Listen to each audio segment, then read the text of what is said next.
नमस्कार दोस्तों, जय जोहार। मैं कौशल तिवारी और बिहनिया संध्या में आपका स्वागत है। एक तरफ बस्तर में ईडी की धमक को लेकर छत्तीसगढ़ की राजनीति एक बार फिर गर्म हो गई, तो दूसरी तरफ ईडी की करतूत फिर सामने आने लगी। सवाल ये नहीं है कि ईडी किसके लिए काम कर रही है, क्या वह सचमुच भ्रष्टाचारियों के खिलाफ काम कर रही है या फिर मोदी सरकार के इशारे पर विरोधियों को पस्त करने का काम कर रही है, बीजेपी में लाने का काम कर रही है। कहा तो यहां तक जाता है कि ईडी ने महाराष्ट्र में सत्ता परिवर्तन करने में भी महत्वपूर्ण भूमिका अदा की थी। लेकिन बात हम कवासी लखमा और उनके बेटे और कांग्रेस नेताओं के यहां कल छापे को विस्तार दें कि किस तरीके से शराब घोटाले के आंच में या जद में कवासी लखमा आ गए। वे आबकारी मंत्री भी थे भूपेश बघेल की सरकार में, जब शराब घोटाला उजागर हुआ था। 2000 करोड़ से अधिक के शराब घोटाले को लेकर ही यह पूरी कार्रवाई चल रही है। क्या कुछ हुआ यह बताएं, उससे पहले हम बता देते हैं ईडी का देश भर में जो इमेज बना है वह बेहद ही दुर्भाग्यपूर्ण है और शर्मनाक है, कहा जाए तो गलत नहीं हो।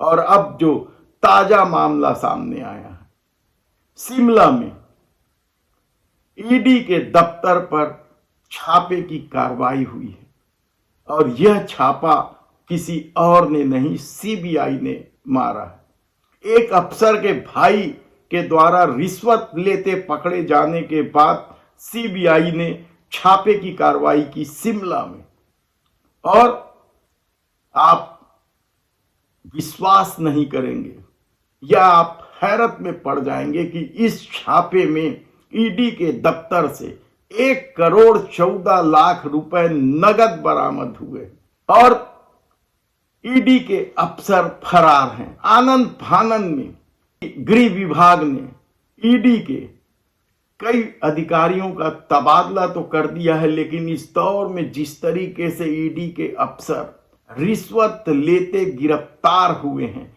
उससे क्या अब यह माना जाए कि ईडी को पैसे का खून लग गया है?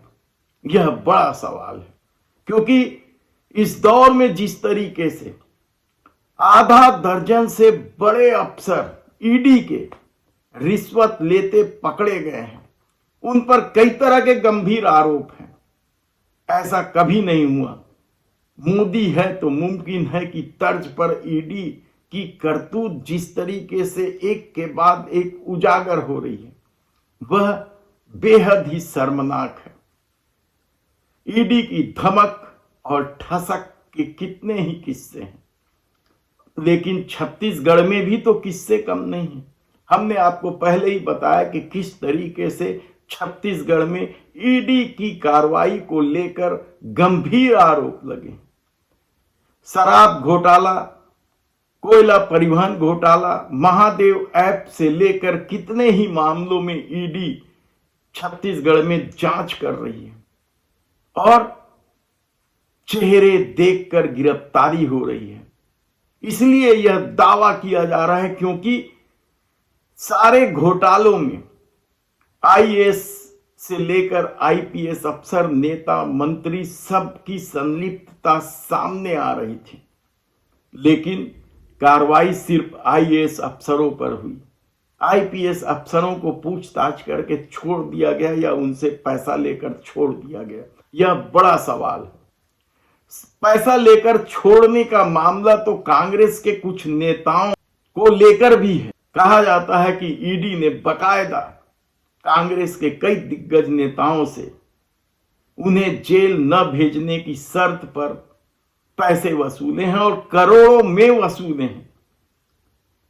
आईपीएस लॉबी से भी पैसा करोड़ों में वसूला गया है। जिस तरीके से व्हाट्सएप चैट के जरिए ईडी को सबूत मिले थे, कहा जाता है कि यदि वह सबूत गृह मंत्रालय के पास पहुंच जाए या पब्लिक डोमेन में आ जाए तो आईपीएस अफसरों की बर्खास्तगी तय है। किन किन आईपीएस अफसरों से पूछताछ हुई, उनकी एक लंबी फेहरिस्त है।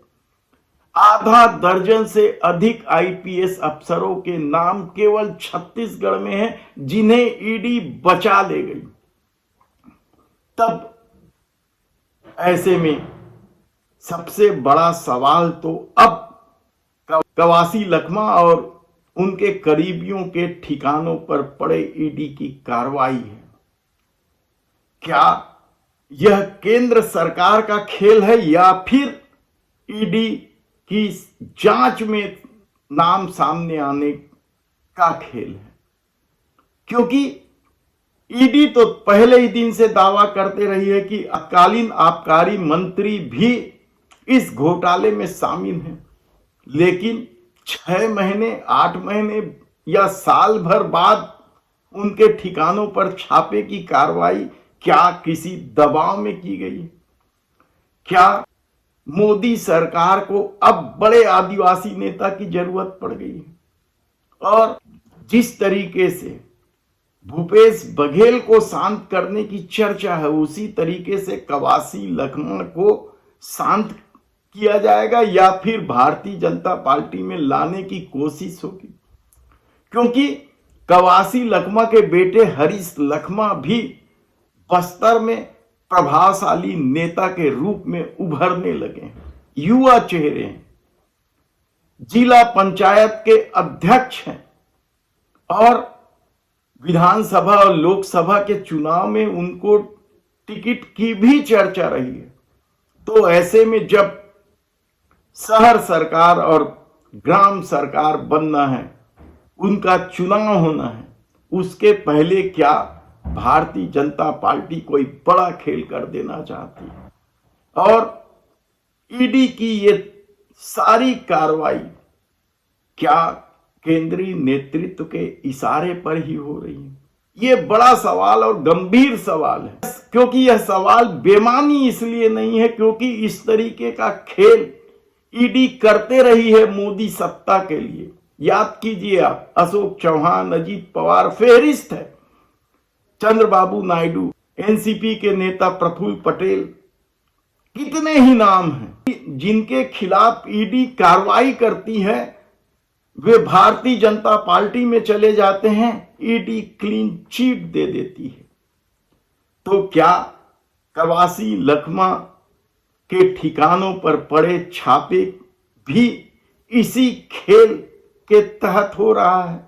और इससे भी बड़ा सवाल तो ये है कि जब छत्तीसगढ़ में आदिवासी मुख्यमंत्री बैठा दिया गया है, तब इस खेल की जरूरत बीजेपी को क्यों पड़ रही है?